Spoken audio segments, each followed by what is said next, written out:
Dans cette zone industrielle, les ZAD de Seclin se mélangent aux entreprises de la région.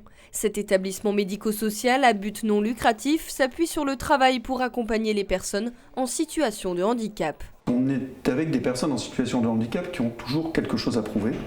Parce qu'effectivement, il reste souvent l'image qu'elles ne seront pas en capacité de travailler ou d'être efficaces dans la production. Donc souvent, leur volonté, c'est de montrer qu'elles sont capables de travailler. La notion de travail est quelque chose d'important pour elles. Cette structure, avec ses 165 personnes accueillies, s'immisce depuis 50 ans dans un cadre professionnel, faisant ses preuves. Effectivement, là, il y a du relationnel qui se met en place entre l'équipe commerciale de l'établissement et l'entreprise qui a passé la commande. Mais je pense qu'on a très rarement de retard.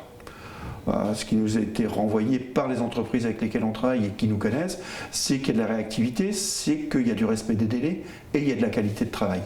En plus de participer aux friandises Trophy, Humanisme met en place un baromètre pour mettre en relation le dispositif de l'ESAT et les entreprises.